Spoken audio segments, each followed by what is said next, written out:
Hey, what's up, everyone? It's Carlos Martinez coming to you live from Chicago.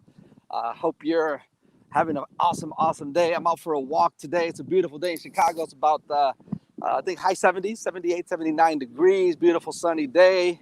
Slightly cloudy, not that much. But anyway, hopefully you get a lot of value from this live. If you're tuning in live, let me know what part of the world you're tuning in from, what city, state, what country.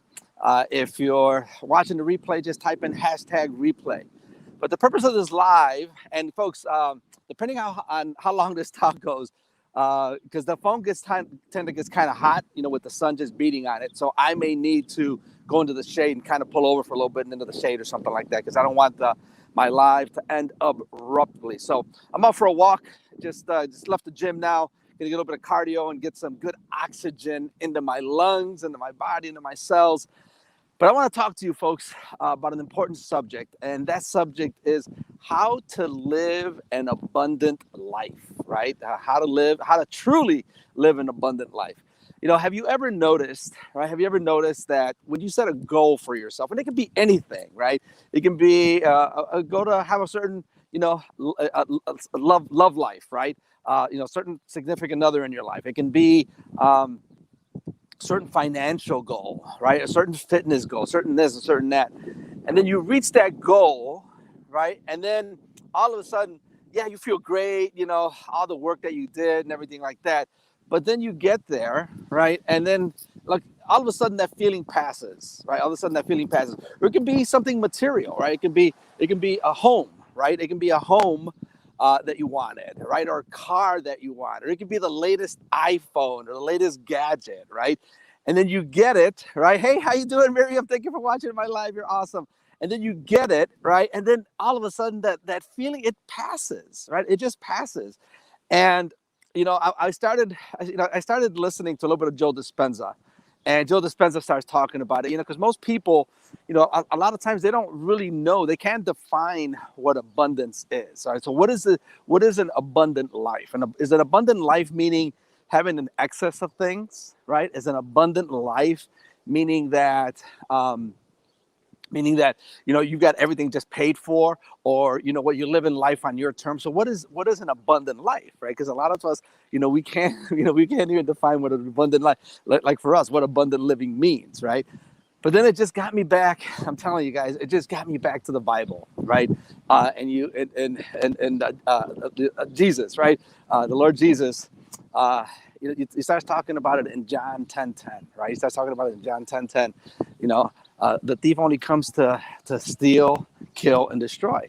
And I came to give life and give it in abundance, right? He starts talking about that, right? And live it in its full. So a lot of people kind of, I think, tend to misinterpret that, right? And they start to interpret that as having like a lot of money or a lot of material things. Now, it could be part of that. That could be it, right?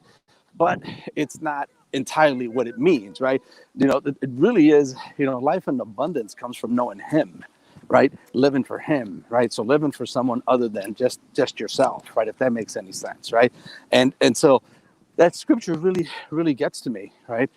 How to live an abundant life, because that's why that no matter what you continue to do, if you continue to reach, and it's good to have goals. There's nothing wrong with having goals, right? But as you continue just to have those goals, and then all of a sudden you reach those goals, but you've done it without him, right? Without Jesus in your life, right? That's why it ends up being just like an empty life, right? It ends up being an empty life.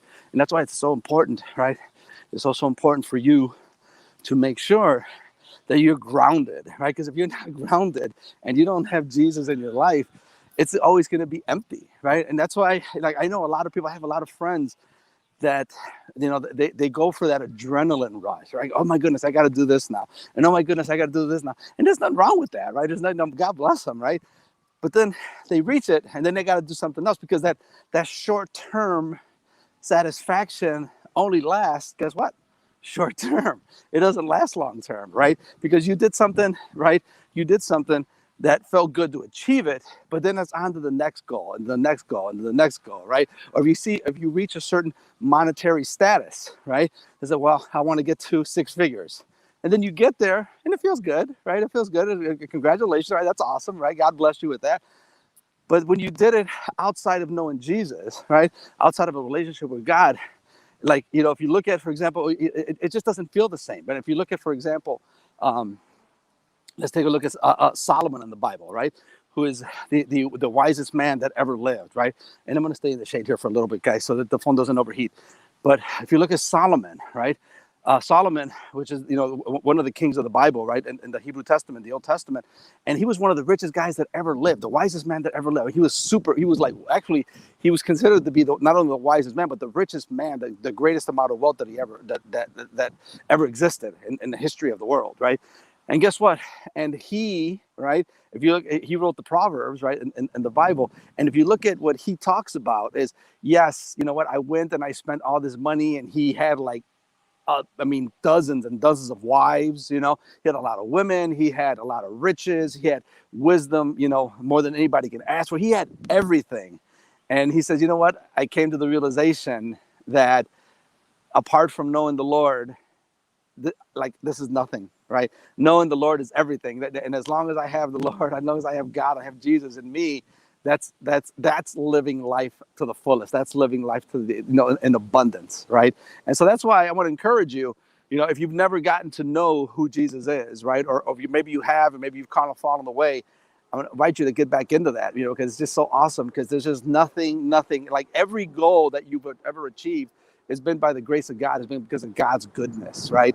So, and when you achieve it through him, right, it's just that much more satisfying. And that's where the true satisfaction comes. That's where the true like fulfillment comes, because when God created you, he created you with a hole in your heart. And that's why you're always looking for that next goal, that next rush, or the next thing to achieve. And those things are all good. Those are good things because God placed that in your heart. But when you achieve it apart from him, it doesn't have the same satisfaction as achieving it together with him. So anyway, I want to encourage you. Hopefully this speaks to you, and if it does, please share this out with other people. And like I said, I just want to encourage you, if you've never picked up the Bible, definitely pick up the Bible and get into a good relationship. There's a lot of great online churches, a lot of great, you can start out by just listening to Steve Harvey. He talks a lot about God and how God has blessed them. So you can just find him on YouTube and stuff. But anyway, I'll encourage you, just, get down on your prayer and just tell God, if you've never met God or had a relationship through Jesus, then I just want to encourage you, just get on your knees and pray. God, listen, I don't know where to go, but I heard a message today from Carlos to reach out to you, and just want to pray for you to come into my life, and I want to get to know you, and he'll come to you. He'll come to you in your dreams. And then just make it a point of reading the Bible, right? Start out with the Gospel of John, right? Start out with the Gospel of John. And when I was young, I used to find the Bible so confusing, because it was written in the old English terms, right? Wherefore art thou, and all that kind of stuff. But now the Bible is so easy to read, stuff like that. And then, get into a good online ministry or a local church if you're able to go to church and stuff like that, and just get into a Bible study. And I'm telling you, it will open your eyes, it'll speak to your spirit, and it'll open your heart. And I'm telling you, your life will be transformed when you start living, right? Because you never really, hey, Tara, how's it going? Thank you for joining my life.